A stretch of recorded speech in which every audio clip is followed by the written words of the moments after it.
Un sujet qui est clair aujourd'hui et qui est établi, c'est le fait de vouloir gagner de l'argent vite et facilement. Aujourd'hui, c'est pas très compliqué de comprendre que l'argent facile n'existe pas, mais apparemment, il y a encore énormément de gens qui y croient. Comment t'es tombé dans le jeu d'argent? Ma plus grosse perte, elle est arrivée, j'avais 22 ans, on parle depuis 10 000 euros là. Le levier principal qui t'amène à l'addiction ou à la dérive sur l'argent facile, c'est l'argent facile en lui-même. C'est te dire, regarde, j'ai gagné facilement, pourquoi toi tu ne gagnerais pas facilement? Le pire, c'est que dans le trading, on le sait tous aujourd'hui, comment ils gagnent leur argent, les influx trading, c'est en te faisant perdre. Salut tout le monde, j'espère que vous allez bien. Bienvenue dans cet épisode de Face à la Diff. On se retrouve aujourd'hui avec Nabil. Salut Yanis, merci de me recevoir. Comment ça va? Merci d'être venu. Très bien, écoute. Comment tu pourrais te présenter pour ceux qui ne te connaissent pas? Eh bien, Nabil, 27 ans, bientôt 28, jeune Toulousain dans l'entrepreneuriat. Et voilà, fier d'habiter dans la Ville Rose et content d'être là avec toi aujourd'hui. Ok, et comment tu peux expliquer ton business? Qu'est-ce que tu fais dans la vie, tout ça? Alors aujourd'hui, j'ai une agence dans le marketing digital. Ouais. On aide les entreprises, plus particulièrement les agences axées B2B, les solopreneurs et infopreneurs, à scaler leur activité, ni plus ni moins. Grosso merdo, en gros, une agence, elle a un problème, elle a une situation désirée, on essaie de la comprendre, on essaie de voir si notre système et notre écosystème, c'est comme ça qu'on appelle, s'adaptent tout simplement au fait qu'on puisse les accompagner. Et voilà, on essaie de créer une synergie entre nos deux activités. Et voilà comment on a lancé Lead Magnet aujourd'hui. Et tu fais ça depuis combien de temps? On fait ça depuis quelques mois. L'agence, elle est assez nouvelle. C'est tout nouveau pour moi d'avoir ma propre agence. Avant, je travaillais pour des agences. Du coup, en tant que closer, j'étais commercial. C'est le nouveau terme pour dire commercial quand on vend un service de façon assez... c'est la nouvelle génération, on n'est plus sur place en fait. On travaille directement en visio, on rencontre plus les gens comme un commercial lambda ou à l'époque de nos parents. Ouais. Du coup, j'étais closer pour quelques agences. Je vendais des services d'accompagnement en étiquette, exactement ce que j'ai créé aujourd'hui. Et là, l'agence, je l'ai lancée depuis 4 mois maintenant. Ok, c'était quoi le déclic pour te mettre à ton compte?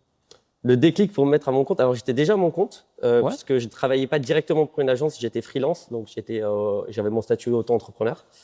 Le déclic, c'était de dire qu'aujourd'hui, sur le marché, j'ai été suffisamment malin en travaillant pour différentes agences, différents entrepreneurs, solopreneurs. Et j'ai bien compris comment ils avaient instauré leurs lois sur le marché, qu'est-ce qui pouvait être intéressant d'observer et comment on pouvait créer une offre qui se différenciait d'à peu près tout le monde.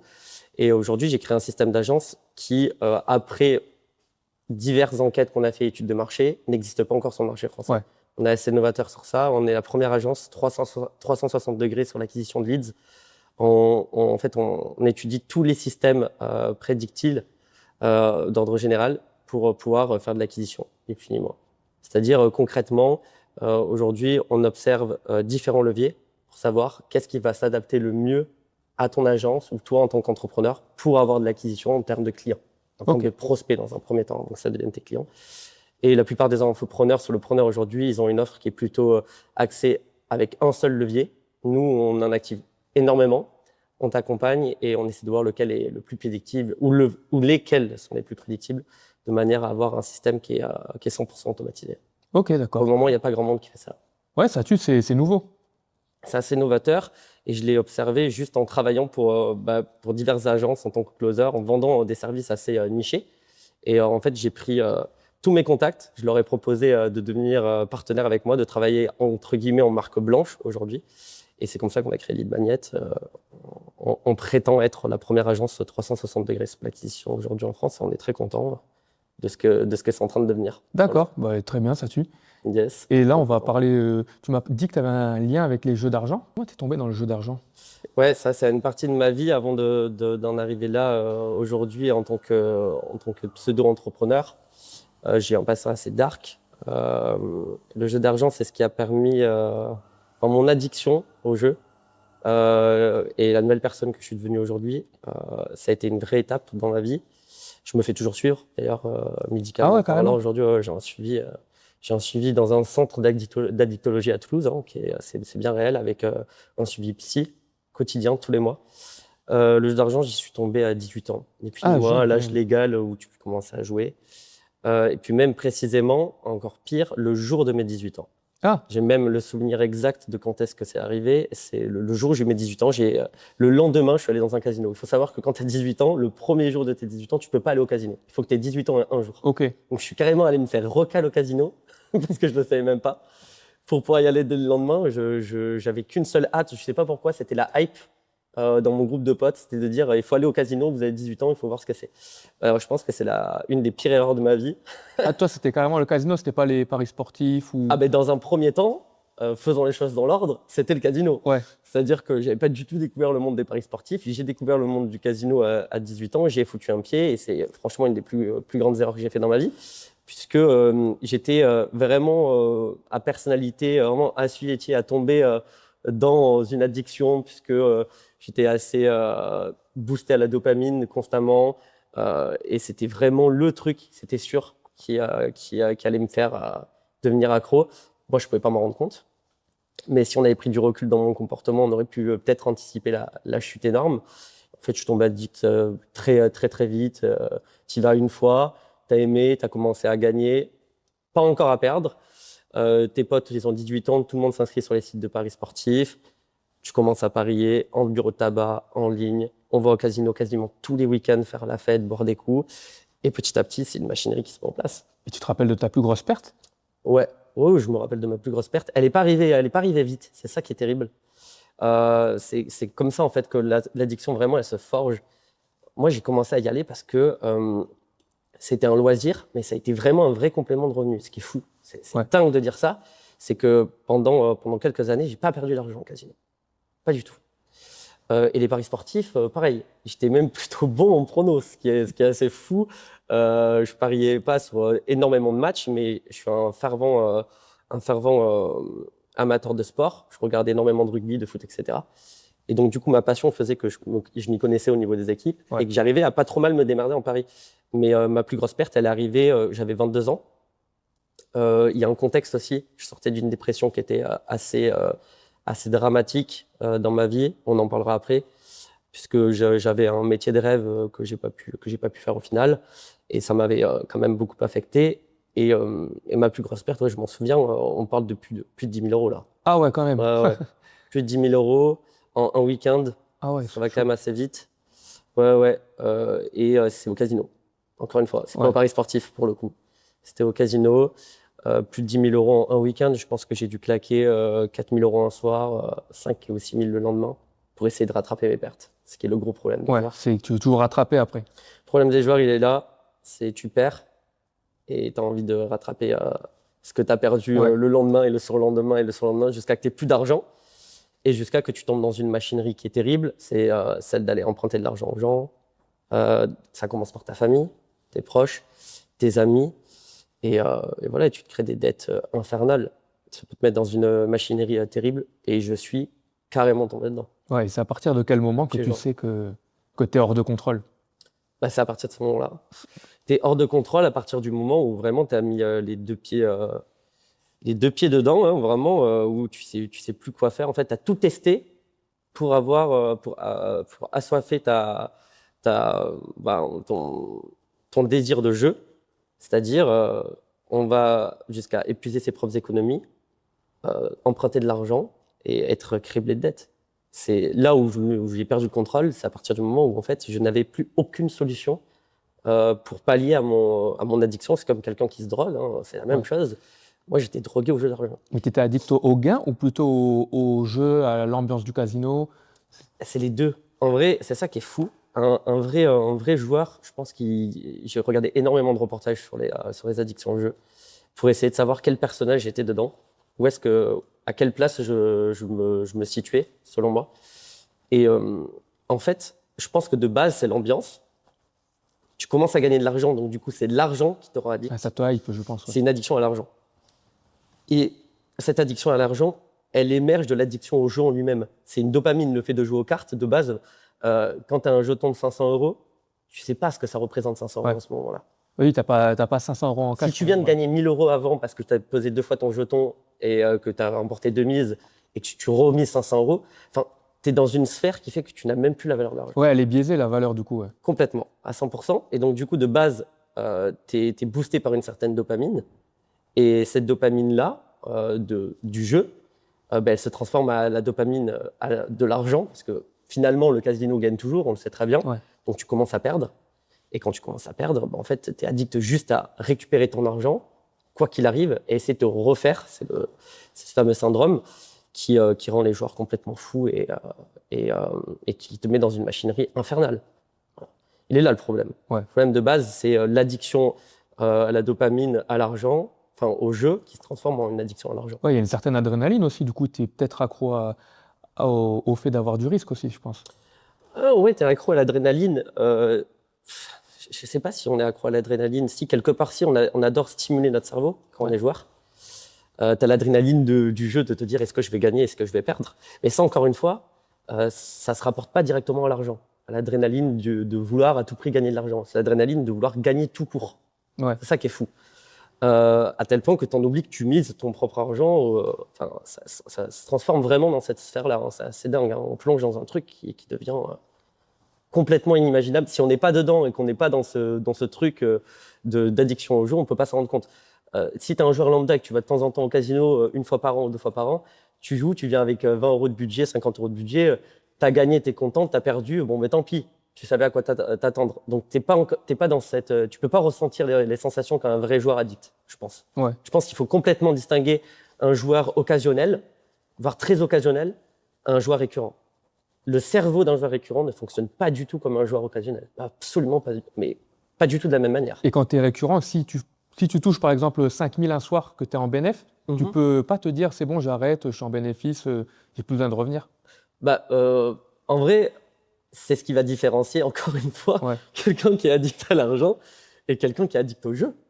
Quelqu'un qui est addict au jeu, il n'en a rien à faire d'avoir gagné 5 000 €. La seule chose, ok, il va penser bénéfice et argent, mais il va d'abord penser au fait qu'il a envie de jouer au jeu, quoi. Il a envie de jouer au blackjack, il a envie de jouer à la roulette, il a envie de jouer au poker. C'est le jeu qui le fait, qui l'anime. Toi, c'était quel jeu particulier que tu aimais bien ? Moi, j'aimais bien jouer au blackjack et j'aimais bien jouer au poker. Ouais. J'aimais bien jouer aux deux. Le poker, je l'ai découvert assez tardivement. Le blackjack, c'est ce qui a ruiné ma vie, entre guillemets, une bonne partie de ma vie, et je le dis ironiquement, mais c'est vrai, hein, c'est un truc de fou. Mais ouais, mon jeu de prédilection au casino, c'était le blackjack, très clairement. D'ailleurs, je pense que c'est le jeu de prédilection de la plupart des joueurs, en dehors des machines à sous. Quand on parle de jeux de table, je pense que c'est le jeu principal avant le poker. Et casino en ligne, ça t'a jamais tenté une fois que tu as voulu arrêter d'aller là-bas, justement ?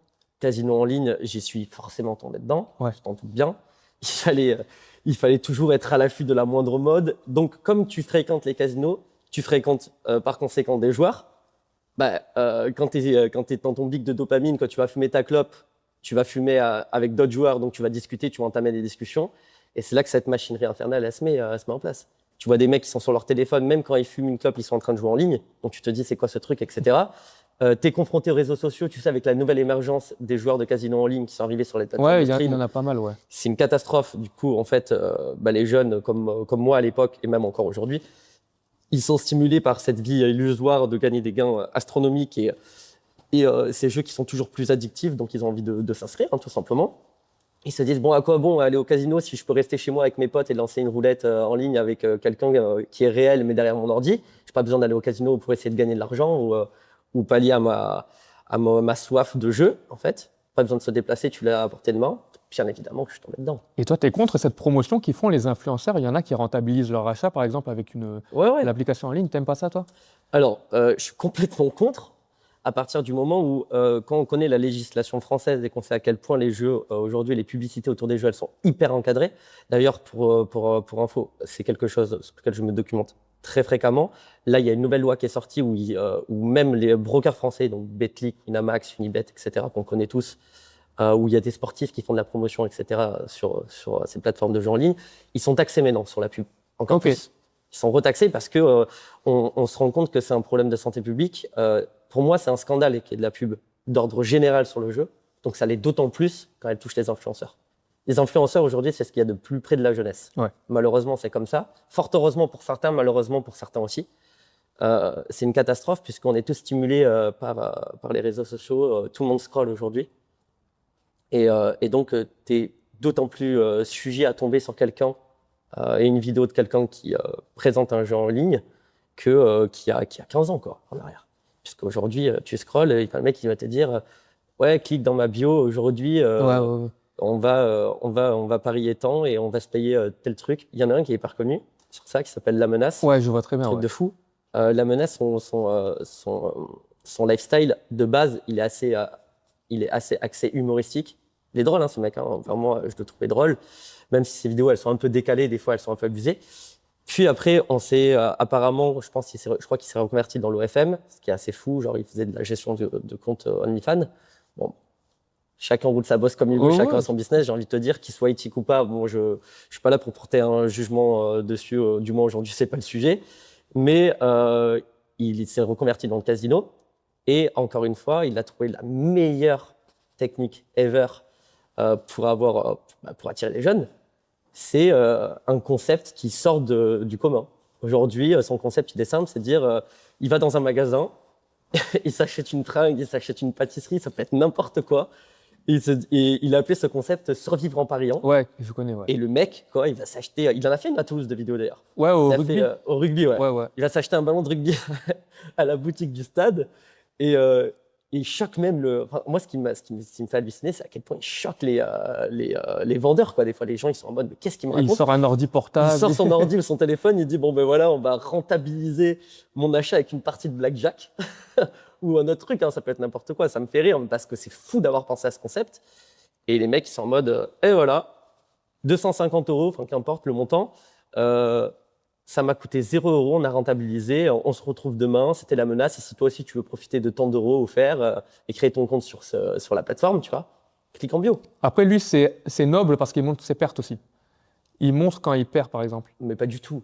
Ah bon, moi je l'ai souvent vu perdre, après il se rattrape après, mais... Mais pas du tout. C'est ça, c'est dans ça, tu vois, c'était l'exemple parfait de comment on tombe dans la désillusion la plus totale.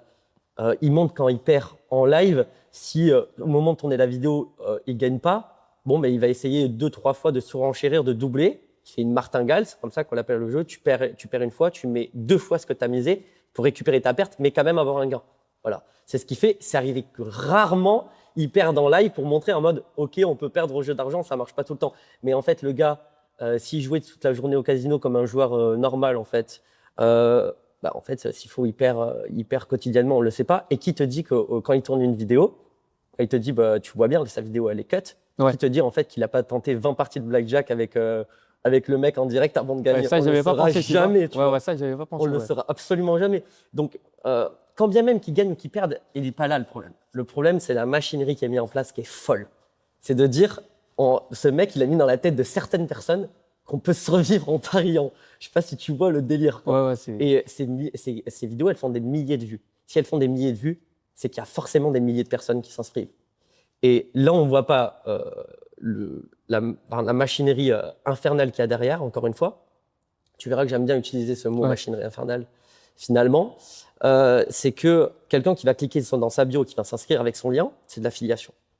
Donc, ce qu'on ne sait pas, c'est que, ce dont on n'est pas prévenu de base, sauf quand on se renseigne, c'est qu'un mec qui va promouvoir des jeux d'argent, il va gagner de l'argent sur tes pertes.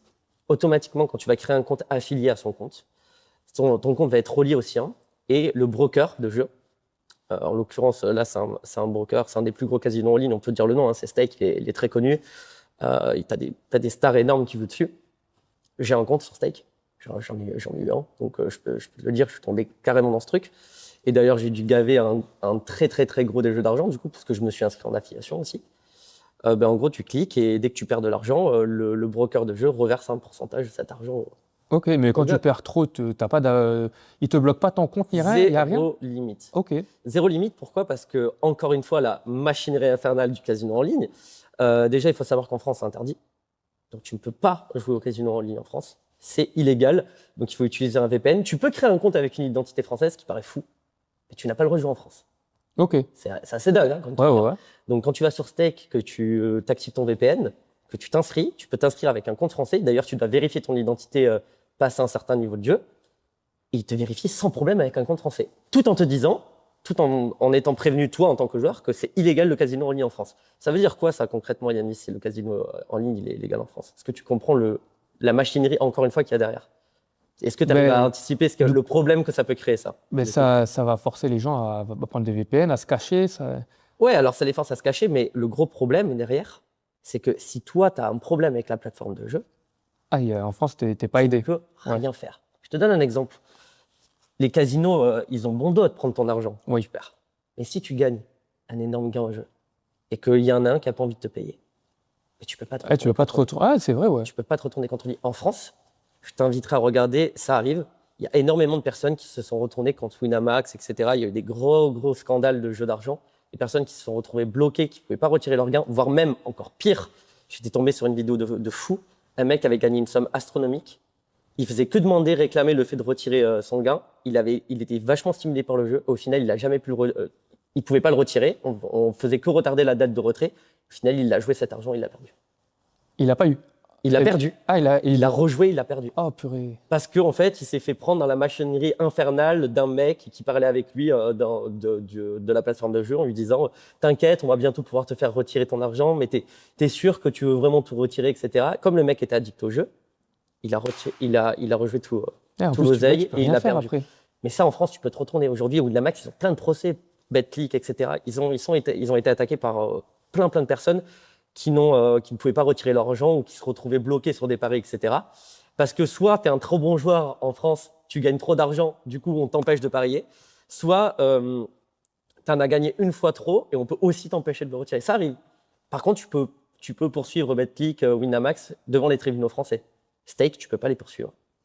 Et la machinerie, encore une fois, qu'il y a derrière les jeux d'argent et les casinos en ligne, c'est que la plupart sont en crypto. Donc en plus de ça, tu n'as pas de traçabilité sur tes fonds. Oh, purée. Donc, en fait, tu es pris dans un truc de fou. Et il faut savoir que l'ANJ, aujourd'hui, pourquoi elle interdit les casinos en ligne et comment elle encadre les casinos? Elle les encadre d'un point de vue publicitaire et structurel. Aujourd'hui, on sait qu'un site comme Stake, il déclenche beaucoup plus de dopamine et il était sujet beaucoup plus à l'addiction en étant sur une plateforme sur Stake, visuellement parlant, avec toutes les offres qu'on te propose, tous les bonus, qu'un casino normal quand il va physiquement, que tu vas mettre un pied. Stake, ils ont Kick, non? C'est eux ou ça n'a rien à voir? Ouais, si je dis pas de bêtises, je crois que le créateur de Kick, c'est le fondateur. Ouais, de du coup, Stake ils jouent aussi. beaucoup sur l'influence quand même. Ouais. Mais d'ailleurs, la France a interdit le stream casino aujourd'hui sur les plateformes. Ouais, c'est pour ça qu'ils sont à Malte, les mecs. Ouais. Okay. Déjà, les gars sont à Malte parce que tu peux pas gagner de l'argent via le casino en ligne en France, c'est interdit parce que c'est illégal.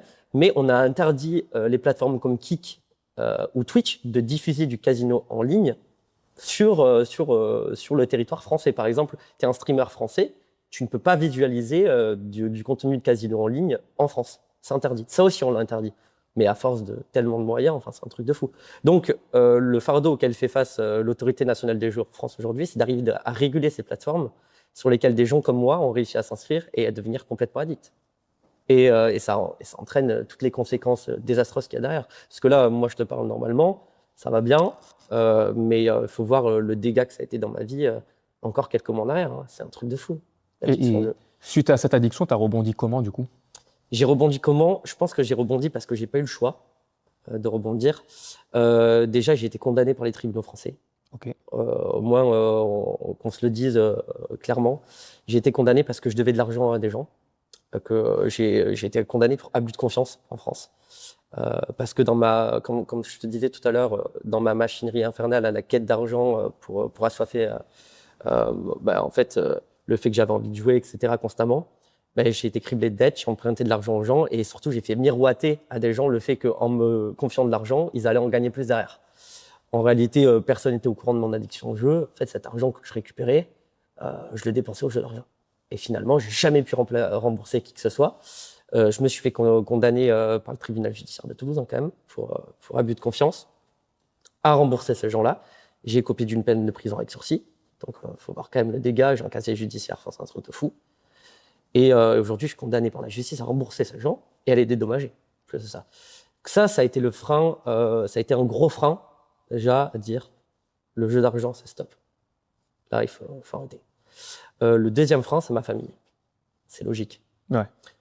Ma famille, elle a beaucoup empathie et elle a beaucoup pris sur elle et elle a ramassé, il faut se dire les choses hein, très clairement. Mes frères et sœurs, mes parents, etc. Enfin, j'ai reçu une éducation qui est hors pair.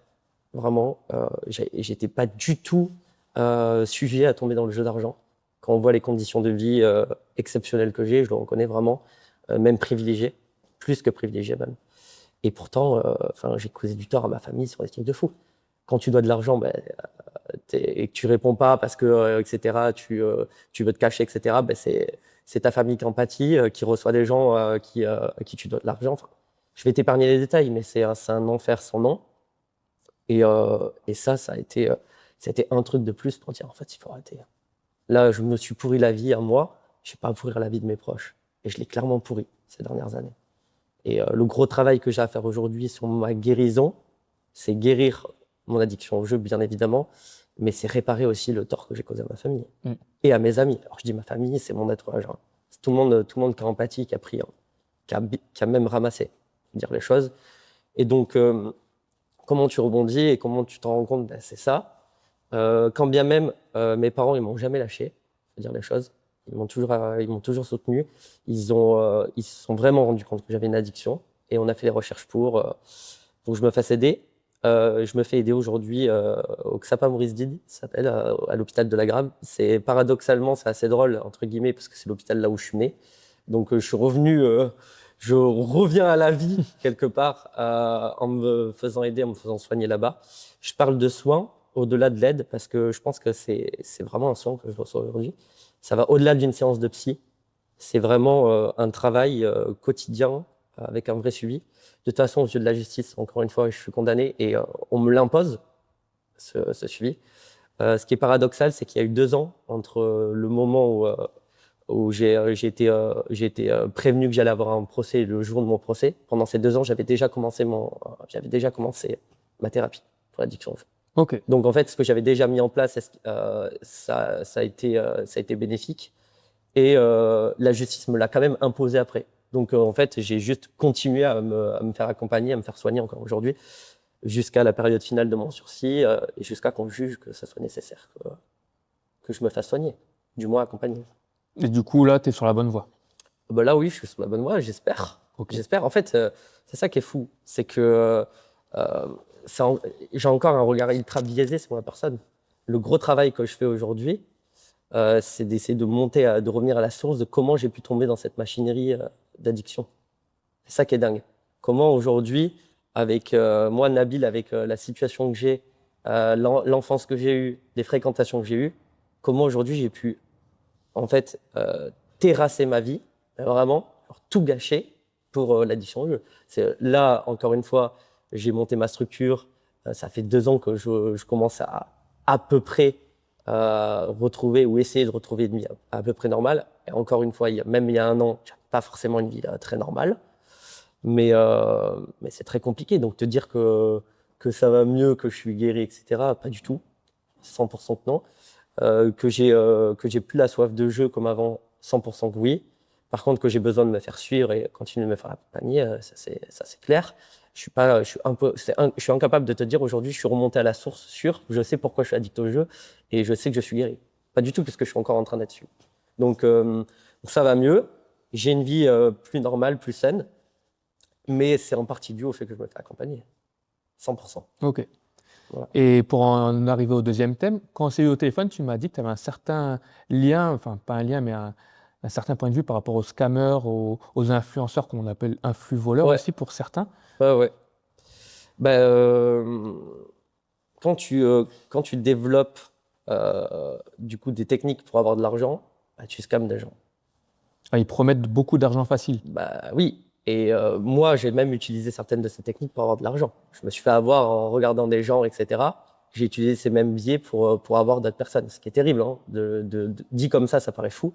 Mais pour récupérer de l'argent, il a bien fallu à un moment donné que mon cerveau il fasse tilt, il se dise automatiquement il va falloir que tu fasses miroiter tel truc pour avoir de l'oseille. Exactement comme moi on m'a fait miroiter le fait d'aller gagner de l'argent facilement, ainsi de suite. Je te prends le cas pour le jeu d'argent, ça peut être pour d'autres trucs. Les influx-voleurs, c'est un fardeau de notre génération. Ce fardeau, il est porté par un sujet qui est clair aujourd'hui et qui est établi, c'est le fait de vouloir gagner de l'argent vite et facilement. Ok ? Ça, je vais pas te l'apprendre. Aujourd'hui, c'est pas très compliqué de comprendre que l'argent facile n'existe pas, mais apparemment, il y a encore énormément de gens qui y croient. Ouais. Moi, le premier, il y a quelques mois, j'y croyais encore. On se le dise. Hein. Quelques mois, j'étais persuadé que la crypto, c'était un super levier d'investissement, que le casino en ligne, finalement, tu avais peut-être encore une technique de gagner de l'argent. Faut voir le dégât. Hein. Mais il y a même des influenceurs qui font comme la menace, par exemple, avec le Ouais, trading. Ils sont à Dubaï, ouais, ils te ouais. rentabilisent leur achat avec ça, par exemple. Ouais, carrément, ils te disent aujourd'hui, grâce au trading, j'ai pris telle position aujourd'hui, ça m'a rapporté tant, je vais pouvoir m'acheter tel truc. Et après, on en arrive à leur lien de Telegram, Ouais. les signaux. Et leur lien d'affiliation, etc. En fait, le levier principal qui t'amène à l'addiction ou à la dérive sur l'argent facile, bah, c'est l'argent facile en lui-même. C'est te dire, bah, regarde, j'ai gagné facilement, pourquoi toi tu ne gagnerais pas facilement? Et en fait, les gens vont se dire, si lui gagne facilement, bah, et qu'il est sûr que ça va marcher pour moi, bah, pourquoi moi je vais pas le faire? Pourquoi je ne cliquerai pas dans sa bio? Tout le monde va cliquer. Et ce qui est terrible, encore une fois, c'est ce que tu découvres derrière. C'est que, en fait, tu tombes dans un groupe, tu penses que voilà, ça va être génial, tu vas gagner de l'argent, tu vas copier une position, par exemple, si tu prends le trading, tu vas copier une position gagnante, entre guillemets. Le mec, il va te faire miroiter qu'il est bon parce que 2-3 fois, il va te faire gagner, mais 2-3 fois, il va te faire perdre. Mais il va te faire perdre plus que ce que tu n'as gagné Du coup, en un coup. Du coup, le problème, il est où? Le problème, c'est que toi, derrière, tu te dis, tu te sens trahi parce que tu te dis, j'ai fait confiance à un mec qui a un système 100% prédictible sur le fait que tu vas gagner, alors que ça n'existe pas. Mais tu n'y es pas prévenu puisqu'il t'a montré que lui, il gagne tous les jours. Si tu as un mec tous les jours qui t'en sont tel et qui te dit, ouais, il va te montrer tous les regarde, jours. Ouais. je paye. C'est comme la menace, on en revient à ce qu'on disait tout à l'heure. C'est comme je gagne au casino en pariant. Qui te dit qu'il n'a pas tourné 20 fois la Et vidéo? oui. C'est la même chose. Qui te dit qu'il a le trading gagnant, le mec, tous les jours? C'est fou, il a peut-être pris 20 positions, il te montre la seule qui est gagnante. Et surtout que son business, lui, c'est l'affiliation, c'est pas vraiment le trading en Il est là soi. le problème. Le business, c'est l'affiliation. Donc là, il va gagner de l'argent, c'est quand tu vas faire un dépôt avec son broker, il va lui renverser une partie. Mais le pire, il n'est pas là. Le pire, c'est que dans le trading, on le sait tous aujourd'hui, comment ils gagnent leur argent, les influx trading, c'est en te faisant perdre. Puisque l'accord du broker, c'est de dire, tu as tant de pertes sur tes affiliés et tes joueurs, on te reverse tant. Pour moi, hein, encore une fois, ils pactisent de malade avec le diable, ces gens-là. C'est-à-dire, genre vraiment, ils sont conscients, ils conscientisent le fait qu'ils vont signer avec une boîte qui leur dit, mec, chaque personne qui dépose, qui fait un dépôt, tu prends tant de pourcentage sur son dépôt et tu prends tant de pourcentage sur ses pertes. Donc le mec, pour qu'il gagne son blé, il faut te faire perdre. Et c'est de l'abus de faiblesse un peu. C'est complètement de l'abus de faiblesse, c'est complètement de la manipulation, c'est une promesse mensongère. Tant la promesse est fausse de dire tu gagnes 2 à coup sûr, ça n'existe pas. De toute façon, elle est d'autant plus quand tu fais illusionner au gars que tu gagnes tous les jours, alors qu'en réalité, le jour où tu perds, t'expliques que pas vraiment le fait que tu as perdu parce que tu as posé un mauvais trade. Tu as perdu parce que tu as fait exprès, entre guillemets, même de perdre, pour t'enrichir sur les pertes de tes clients, entre guillemets, de ceux qui t'ont fait confiance, de ta communauté.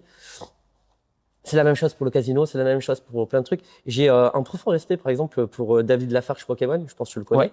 Ouais. J'avais vu un de ses interviews qui est incroyable, je fais juste la liaison, en revenant aussi sur le jeu d'argent. On lui avait proposé d'être affilié à un broker de casino en ligne. Et il disait que la somme était colossale, plus de 500 000 balles de partenariat, enfin un truc de fou. Et il a dit, c'est au moment où il était down dans sa vie, tu sais, sa chaîne, elle avait complètement Ouais, il y a un moment, il chuté. était un peu en C'est un dette. truc Ouais. de fou. Et on est venu le repêcher avec du casino. Ça, Et ouais. il a dit non. Mais c'est ce qu'on m'a dit. On m'a dit, si dans ta vie on te propose casino, Ouais. c'est vrai, c'est alléchant, mais il faut vraiment pas y Et aller. il a dit non. Ouais. Ouais. C'est fou, et je trouve ça beau. Et il a redoré sa communauté aujourd'hui. Il est reparti de plus belle. Et je trouvais que c'était un super bel exemple.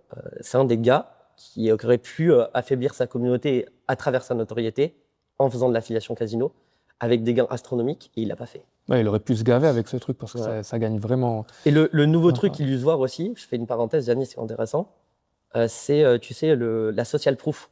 Au-delà du fait que tu payes des choses, c'est de dire que t'es une bonne personne. Alors ça, c'est en train de me rendre fou en ce moment.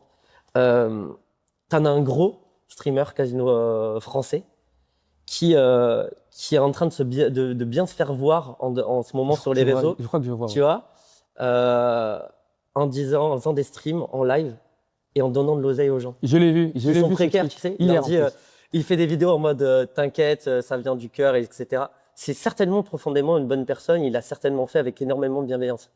Mais il y a combien de gens qui ont perdu avec son lien d'affiliation? Il a mis combien de gens dans la misère derrière avant de montrer aux gens que c'est une bonne personne. Comment il a pactisé ce gars, tu vois, avant? Comment il a mis sa communauté dans un rouage des rouages terribles pour en arriver à montrer que c'est quelqu'un de bien parce qu'il donne de l'oseille. Mais c'est rien pour lui. Parce qu'il a donné 10 000 balles à quelqu'un pour bien se faire voir sur les réseaux, les gens l'encensent en mode « Ah, t'es vraiment un bon, c'est excellent ce que tu fais. » Ouais, mais ta richesse, tu la dois à la perte des gens, Ouais. à l'addiction des gens. Il y a sûrement Et des ça, gens. il le voit pas. Moi, je kifferais qu'on confronte des gros streamers avec des gens de leur communauté qui ont sombré dans la vie, qui ont sombré à cause de l'addiction au jeu. Et là, ils vont te dire, tu sais, ouais, mais nous, on prévient notre communauté, jouez pas au casino, l'addiction au casino, c'est réel, c'est quelque chose. Eux-mêmes, d'ailleurs, sont addicts, on va en parler juste après.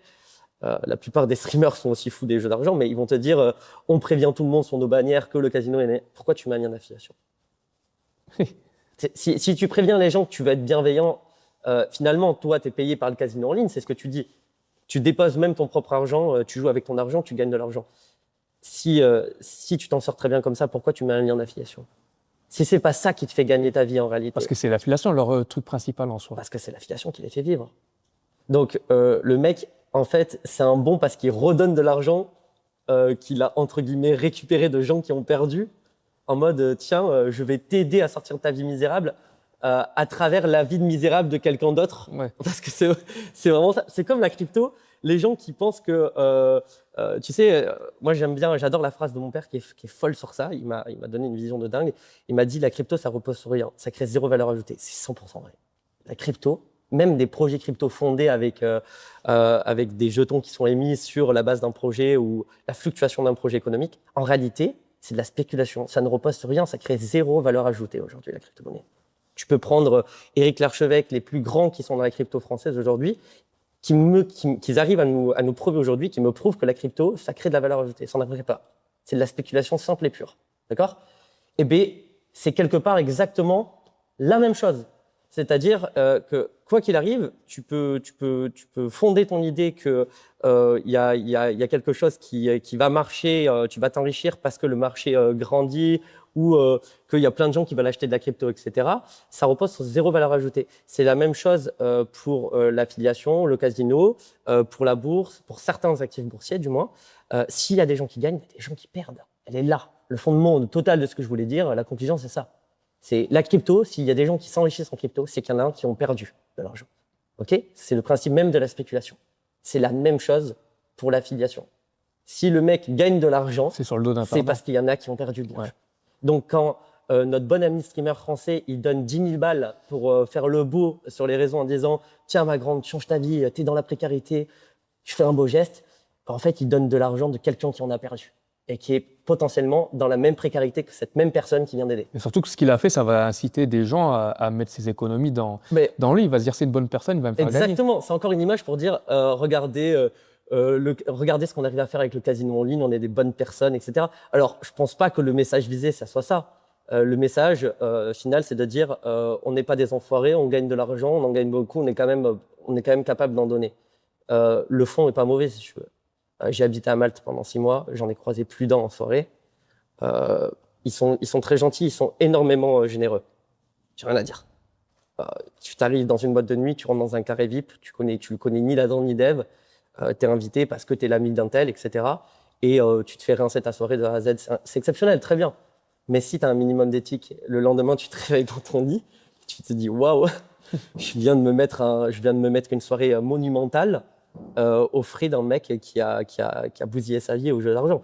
Moi-même, j'étais concerné directement, j'étais déjà addict. C'est fou hein, quand même. Hein.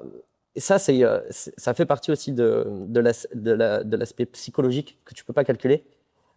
Moi, je vais être ultra affecté par certaines choses que j'ai fait dans ma vie, mais avec du recul, après les avoir fait. Ça qui est dingue. C'est la même chose que quand je vais m'acheter, si je m'achète une montre, si je m'achète le dernier téléphone, etc.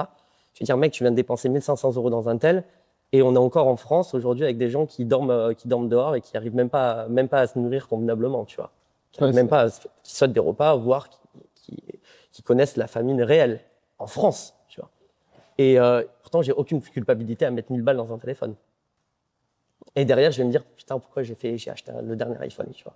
Du coup, ton passé, ça te fait penser à des choses qu'on peut ne pas penser, nous, complètement. Un joueur addict, quand il se fait vraiment aider, c'est quand je te disais, on revient à la source de ce qui a causé le problème et qui a fait que j'ai plongé dans l'addiction. C'est ce genre de choses dont on parle. C'est comment aujourd'hui je me rends compte du dégât que ça a pu créer, comment je réagis aujourd'hui en tant qu'humain face à ça et comment j'essaie de rebondir. Et ça, tu l'appliques à ta vie quotidiennement. Donc maintenant, le moindre fait, en tant que consommateur aujourd'hui, la moindre chose que je vais faire, je vais en pâtir. En me disant, mec, quelqu'un qui a vraiment une vraie éthique, il a de la culpabilité sur le monde qui l'entoure aujourd'hui. C'est fou, hein. Ouais. On ne peut pas s'arrêter de vivre non plus. Quelque part, on a besoin de consommer, que ça soit pour notre travail, etc. Moi, j'ai acheté le dernier iPhone, je t'ai pris l'exemple. J'avais un iPhone 14, en somme, je n'avais pas besoin de le changer. Je l'ai changé parce qu'avec mon travail, je fais de la captation vidéo, j'ai besoin de plus de batterie, etc. Je peux me trouver toutes les excuses du monde. Ouais. J'ai acheté le dernier iPhone, tu vois, alors que j'en avais pas forcément besoin. Et je vais sortir de la boutique Apple et je vais faire 3 mètres, il va y avoir un mec affalé dans la rue devant moi. Et là, tu te dis, pourquoi j'ai acheté le dernier iPhone? Enfin, on est pris dans ces rouages de société-là. Et donc, le fin mot, Yannis, c'est de dire être stimulé par des gens qui soi-disant sont des bonnes personnes parce qu'ils donnent de l'argent à d'autres personnes, alors même que l'essence même de leur business est complètement dépourvue d'éthique et dégueulasse. Moi, ça me fait ni chaud ni froid, et ça doit faire ni chaud ni froid à qui que ce soit aujourd'hui. Personne doit encenser ce genre de personne à l'idée de dire que c'est quelqu'un de bien parce qu'il a donné de son argent. Non. C'est quoi la technique de manipulation la plus fréquente que tu as pu voir? La technique de manipulation la plus fréquente que j'ai pu voir,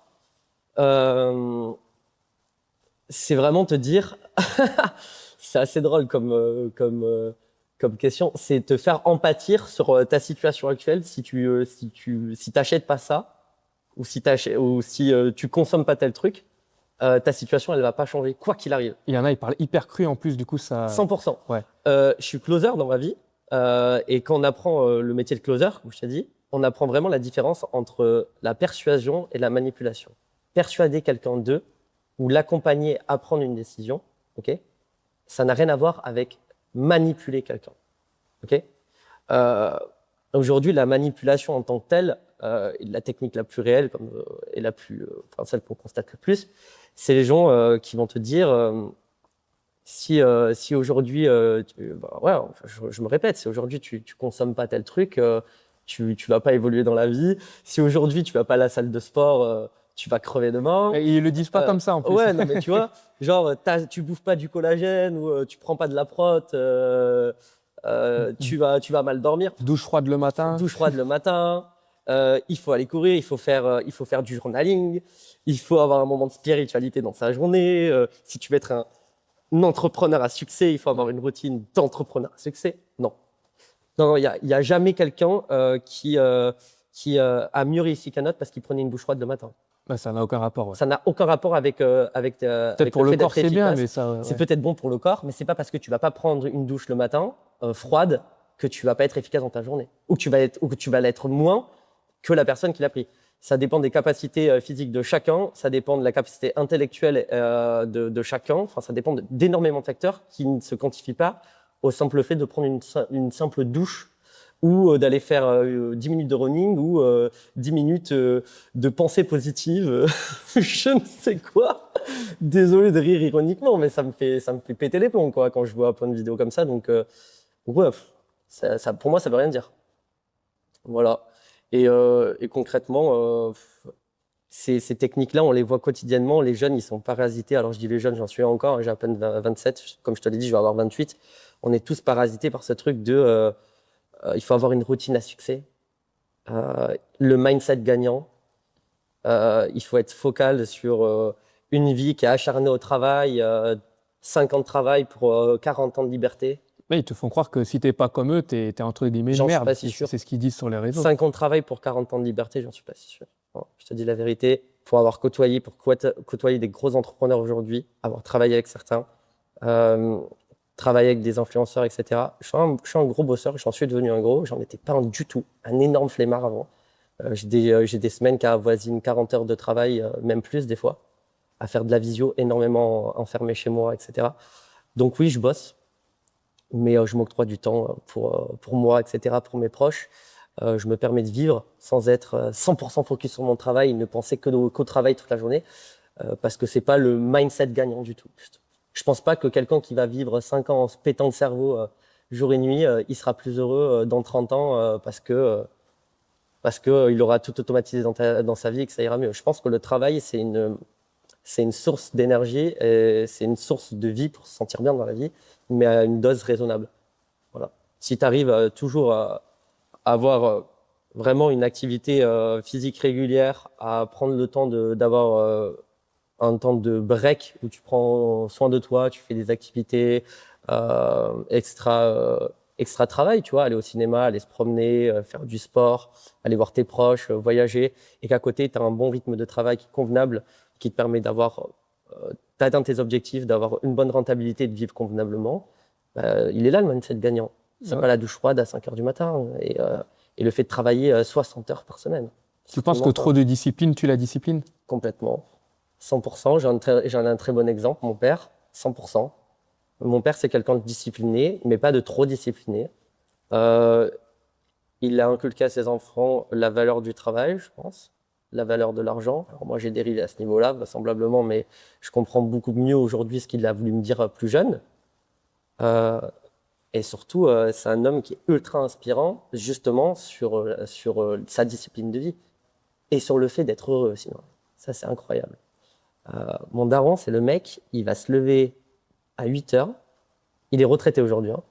C'est pour ça que je vais te faire le paradoxe avec le travail. Il va se lever à 8 heures, il va prendre son petit déjeuner, tranquillement, avec sa femme. Il va faire ses mots croisés le matin, en prenant son café. Il va ouvrir son Mac, il va se mettre sur son bureau, il va traiter ses mails, etc. Soit il va bosser à la maison, soit il va bosser directement en entreprise familiale sur site. Mais toujours chill. Il y a 3 projets en ce moment en tête. Donc il construit ses projets, il s'organise comme il veut. Il a sa routine de travail. Et quand il l'a fini, son temps de travail, sans s'en rendre compte, il a fini ses tâches. Il ne s'est pas acharné à se dire il faut que je travaille 8 heures aujourd'hui. Il va fermer son ordi, il va aller promener son chien.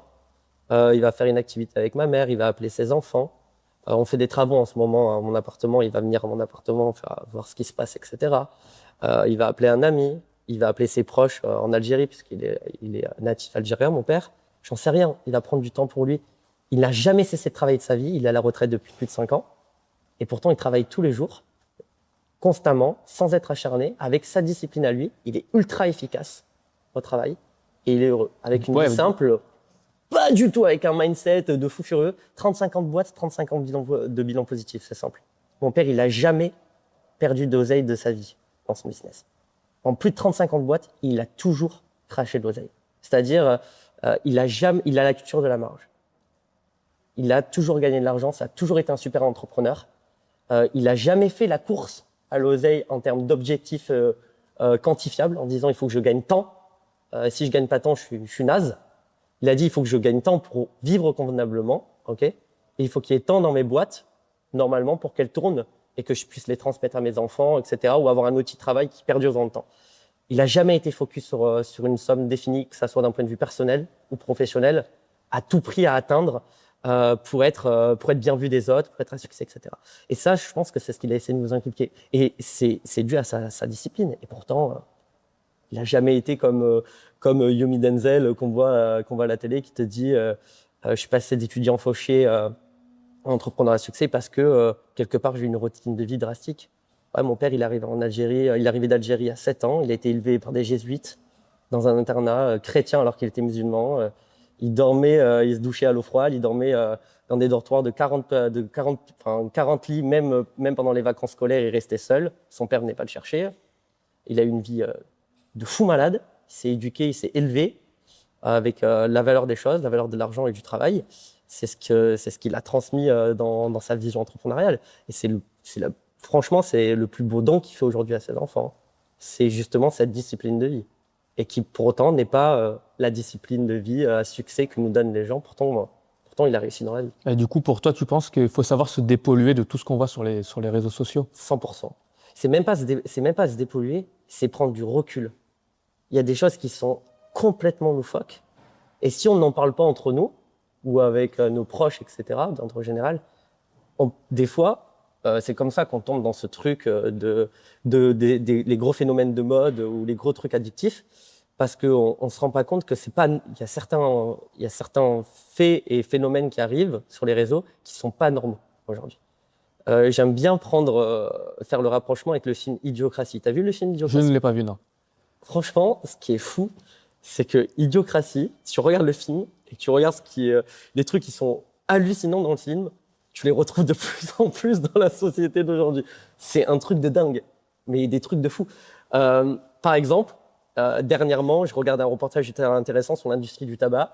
Les plus grands cigarettiers qui, pendant des années, se faisaient la main en te disant, en promouvant les cigarettes, etc., en te disant que c'était pseudo-bon pour la santé. Tu sais, pendant des années, il y a eu des pubs. On a arrêté la pub pour les cigarettiers, mais ça n'a jamais changé l'addiction des gens. Il y a toujours eu des fumeurs, etc. On t'a toujours fait comprendre que la cigarette, c'était quelque chose de fun, de classe, à la mode, etc.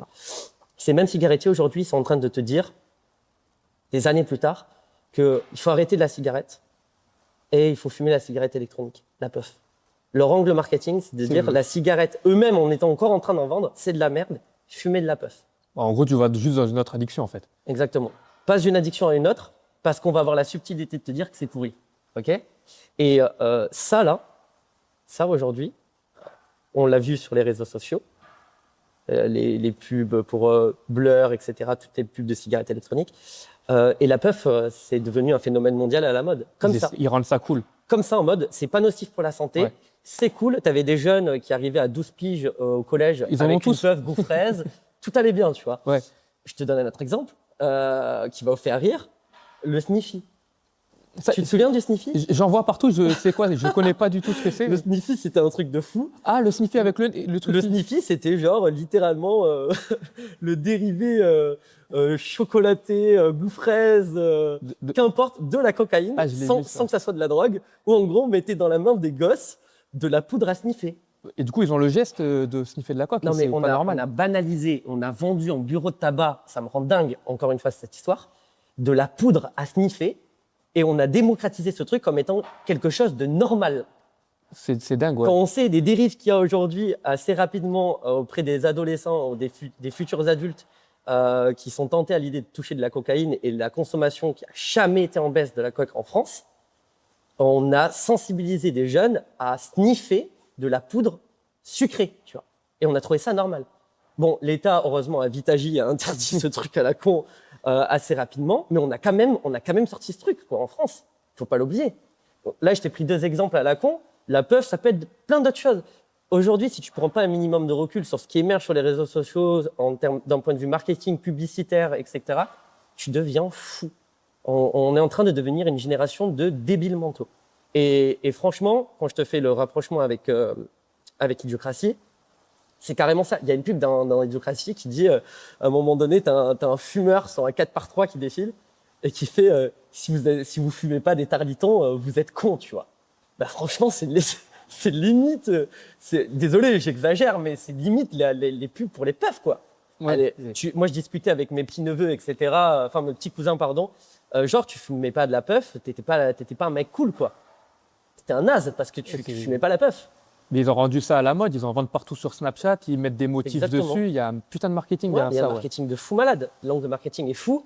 Ça a super bien marché sur l'audience des jeunes. Et qu'est-ce qui a créé l'émergence de ce truc ? C'est les réseaux sociaux. C'est les réseaux. Voilà. Donc, reportage hyper intéressant là sur la cigarette et la cigarette électronique, j'ai vu récemment. Ça, c'est un fait qui tend à dire qu'il faut arriver à se déployer des réseaux, à prendre du recul sur ce qu'on voit et sur quoi on est confronté. Ça peut être ça peut être ce que peuvent promouvoir les influenceurs, plein de choses. Voilà. Donc oui, pour moi, il faut prendre du recul. Et la meilleure façon d'en prendre, c'est de parler avec ce qu'on appelle l'ancienne génération, nos parents, nos aïeux, etc., qui n'ont pas grandi avec ça et pourtant qui ont bien grandi, certains, qui ont manqué de rien. Moi, mes parents, ils ont manqué de rien, ils n'avaient pas de téléphone. Le téléphone portable n'existait pas. Même pour certains de mes grands frères, le téléphone est arrivé très tardivement dans leur vie, même avec l'émergence d'Internet, etc. Et pourtant, ils ont manqué de rien, ils ont vécu une enfance, une adolescence heureuse. Nous, aujourd'hui, j'ai l'impression qu'on se pourrit plus la vie et ça devient même plus nocif d'un point de vue santé, les phénomènes de mode auxquels on est confronté, qu'autre chose. Donc, en réalité, ce qui est censé être quelque chose de bon devient quelque chose de mauvais. Ouais. C'est intéressant que tu parles de génération. Là, on va en arriver au dernier thème de notre podcast. C'est que tu m'as parlé au téléphone que tu avais une certaine vision par rapport à notre génération et notre rapport aux sentiments, à l'amour et par rapport aux femmes. Et tu en penses quoi, toi, de tous ces nouveaux trucs qui arrivent? Par exemple, quand elle parle de red flag, elle parle de homme capable, tout ça. Bah, je trouve, alors, j'aime pas qu'on stigmatise le fait que ça soit que les femmes, c'est les femmes et les hommes, hein, Ouais. vice versa. Parce qu'une relation homme-femme, une Ouais, relation j'ai parlé des femmes parce homme-homme, qu'on est des hommes, du coup, voilà, c'est par homme-femme, rapport. homme-homme Ouais, ou je suis d'accord. femme-femme, ça restera la même C'est chose, vrai, que je suis ça d'accord soit avec sur toi. ce phénomène-là ou un autre. Mais concrètement, moi, ce qui me débecte, ce que je ne comprends plus, c'est la consommation de l'autre à outrance aujourd'hui. C'est impossible pour moi c'est factuel, hein. C'est quelque chose, je le comprends plus. On a banalisé le fait de se consommer les uns les autres de manière complètement normale euh, et de façon complètement égoïste, quelque part. La consommation de l'autre est brève. C'est le fait de se dire j'ai un désir d'un point de vue sexuel ou affectif d'ailleurs. Il faut que il faut que j'arrive à pallier à ce désir de façon assez rapide, même prédictible, à travers les plateformes matrimoniales nouvelle génération, tu sais, avec Tinder, etc. Les réseaux de rencontres, voilà, de manière à consommer vite l'autre et m'en débarrasser le plus vite possible si j'en ai envie. Et rien que sur l'application, Tu swipes, c'est du scroll, du swipe, ouais. tu swipes parce que tu vois un beau physique, tu vois un profil, et tu disparais. Ouais. Bonjour, hop, t'entames la conversation, tu me plais, on se plaît, très bien, on boit un verre, enchanté, merci, bisous, voilà, on va au cinéma, qu'importe. Et la focale de 80% des jeunes aujourd'hui, c'est toi, de base, ce qui m'a plu chez toi, c'est ton physique, puisque je t'ai matché sur un trait physique. Ouais. Qui aujourd'hui, sérieusement, va aller sur Tinder, va descendre, lire la description, regarder quelle typologie de métier fait la personne pour essayer d'engager une conversation à peu près légitime autour de l'humain en soi à qui tu vas t'adresser, qu'est-ce qu'il fait dans la vie, qui il est profondément en dehors de son physique. Sérieusement, quasiment personne. Mais beaucoup n'ont même pas de bio d'ailleurs. Beaucoup n'ont même pas de bio et voilà, et sont là, genre, très clairement, pour avoir une conversation brève, te rencontrer et te consommer. Moi, c'est ce que j'observe. Alors, il y en a beaucoup qui vont pas être d'accord, ça va de soi. Moi, aujourd'hui, dans ma génération, dans mon entourage, mes amis, quand j'étais au lycée, comment j'ai grandi, etc., c'est exactement ce que j'ai observé. Et je l'ai observé avec un décalage énorme et avec une frustration qui est folle, parce que, tu sais, on parlait des effets de mode, ça en était devenu un effet de mode. Je te donne un exemple. Disclaimer, je suis pas là pour faire le mec en mode c'est un mec super clean, Nabil incroyable, etc. J'ai jamais été un mec à meuf dans ma vie. J'ai jamais été le gars dans la consommation de l'autre. Peut-être parce que à travers ma religion, c'était quelque chose que je voyais pas possible, si tu veux. Mais parce que moi, en tant qu'homme hétéro, j'ai eu un énorme profond respect pour la femme. Je pense qu'il s'est déclenché par plusieurs facteurs. Le premier, parce que j'ai une petite sœur. Donc, je me suis toujours imaginé en ayant un comportement envers une femme, en visualisant le fait que ma sœur pouvait rencontrer un gars, quel comportement il aurait avec elle, tu vois. Je me suis toujours dit, putain, quelle est la bonne posture à avoir avec une femme et comment aborder quelqu'un convenablement, tu vois, sans être bizarre, sans être dans un truc trop intentionniste, axé sur le physique, etc.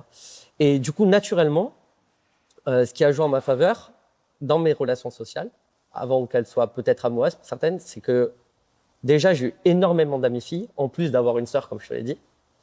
Ce qui me faisait passer, ce qui était absolument fou pour le pote gay, parce que j'avais plus d'amis filles que d'amis gars, ce qui était totalement faux. J'avais plus d'amis filles parce que je pense que je comprenais plus les filles que la moitié des garçons, les 3/4 des mecs qui traînaient autour d'elles, les 3/4 de mes potes garçons. Je m'entendais beaucoup plus avec les filles parce que je les comprenais, j'apprenais à les écouter, etc.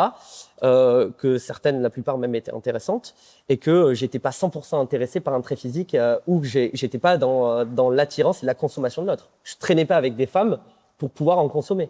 Je traînais avec des femmes parce que j'avais envie de lier des liens d'amitié, etc. Moi, l'amitié homme-femme, tu me poses la question aujourd'hui, est-ce qu'elle existe? Elle existe à 100%. Ok. 200%, non. Il n'y a pas de débat sur ça. Ça me rend fou les gens qui disent que ça n'existe pas l'amitié homme-femme. Ce qui a fait qu'elle n'existe pas, c'est comment on a tourné les choses aujourd'hui. Et c'est typiquement le sujet de base sur lequel on est en train de débattre, c'est la consommation de l'autre. Si notre société et notre génération actuelle, elle n'était pas 100% focus sur ça, on ne serait pas comme ça. Qu'est-ce qu'on va retrouver comme biais aujourd'hui qui va pousser à être dans la consommation de l'autre? Bah, c'est tout ce qu'on voit. Donc, les Tinder et compagnie pour se rencontrer très vite. À part pour ceux qui utilisent à bon escient ces applications et qui ont vraiment la volonté sincère de rencontrer des gens et qui n'ont donc pas le temps physiquement de les rencontrer dans la vraie vie naturellement. Là, je peux comprendre que ça peut aider, mais c'est pas encore une fois la volonté première de l'appli, j'en suis persuadé, malheureusement aujourd'hui, ou du moins ce qu'on en a fait. Donc il y a ça. Il y a les plateformes OnlyFans et compagnie. Comment dans un monde où on t'apprend à payer pour voir une fille ou un gars à moitié à poil, voire nu complètement, on t'incite pas du coup à avoir la vision de la consommation de l'autre à proprement dit dans l'aspect physique, sexuel, qu'importe.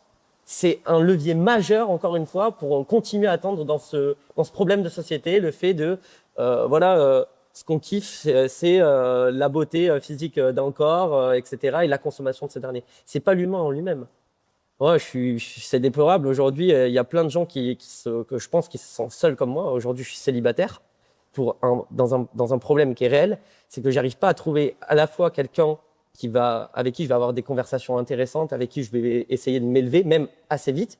Il faut pas 10 ans pour savoir si quelqu'un en face de toi, elle est fait pour toi d'un point de vue intellectuel, vision, éducation, etc. Il faut pas 10 ans. La plupart des gens ne se focalisent pas sur ça puisqu'ils sont focalisés sur le physique. Ça, c'est à cause de tout ce qui est TikTok aussi. On a appris maintenant à juste consommer très rapidement. Exactement. Ça peut être TikTok, mais ça peut être d'autres leviers, je te l'ai dit. C'est la rapidité, faire des choses ultra vite dans la vie. Et ça nous tend à consommer là. Donc, aller dans la profondeur de l'humain, apprendre à connaître quelqu'un, à empâtir, à dire à quelqu'un, voilà comment je vais t'aimer. Parce que quelqu'un qui va te parler, tu vas pas lui parler comme lui, il va te parler instinctivement. Ouais. Quelqu'un qui va projeter son amour, tu vas pas le projeter comme lui va le projeter sur toi. Tu vois, si à un moment donné, tu t'assois pas avec ta compagne, ton partenaire ou ton flirt pour dire voilà, moi dans la vie, voilà ce que je recherche, ce que je veux, c'est ça, en fait, tu resteras encore dans cet aspect de la consommation et d'aller vite. Le gros fardeau de notre génération et même des générations antérieures, on le voit avec les taux de divorce qu'il y a aujourd'hui en France. Je crois que c'est une personne sur deux, c'est fou. Je crois que c'est un couple sur deux en France qui divorce. S'il faut, la stat est fausse, mais c'est un truc lunaire. C'est parce que les gens ne font plus de concessions. Et si les gens ne font plus de concessions, c'est la résultante d'une chose, c'est qu'ils n'ont pas pris le temps de bien se connaître, de vivre ensemble comme il faut, etc., pour construire un couple solide. Et aujourd'hui, on est dans une génération qui ne construit pas des liens solides et qui est dans la consommation de l'autre parce qu'on ne sait plus le faire. C'est clair. Ça, c'est la vision que j'ai aujourd'hui. Et je le déplore, ça en est triste. Moi, personnellement, je peine à trouver quelqu'un avec qui je peux me projeter et avec qui je peux me mettre en couple aujourd'hui parce que il n'y a pas ce truc. J'en rencontre plein de gens. Tu vois, j'ai un métier social, etc. Je sors comme plein de jeunes de notre âge dans des bars, je m'en sors, etc. Je discute avec plein de filles, ce que tu veux. Je pense pas être ringard et gênant quand je drague ou quoi que ce soit. Pourtant, j'entame une conversation et très souvent, dans la majeure partie du temps, ça aboutit jamais à quelque chose de plus sérieux ou quoi que ce soit derrière ou qui va durer dans le temps, dans lequel je vais me projeter, parce que c'est trop focus sur qui t'es toi physiquement, comment tu vas te développer physiquement, comment tu vas développer professionnellement, mais pas personnellement. Qui tu es en tant qu'humain, comment tu es prêt à me donner de l'amour, etc. Comment tu es prêt à te projeter avec moi, quelle vision de l'éducation tu as, etc. C'est quelque chose qu'on a complètement oublié aujourd'hui. Et c'est quelque chose que je déplore. Voilà. Okay. Si tu voulais avoir mon avis, j'espère que ça changera et qu'on s'en rendra compte avec le temps. C'est une lueur d'espoir. Ça marche. Mais merci pour ton avis sur tous ces sujets. Avec plaisir. C'était génial de discuter avec toi. Ouais, avec plaisir. Et j'espère qu'on se reverra pour une autre vidéo. Si avec grand plaisir, sur d'autres sujets ou même à plusieurs. Ouais, carrément. Je vous mets les réseaux de Nabil en description si vous voulez l'ajouter. Yes. Et merci d'avoir regardé la team. Ciao.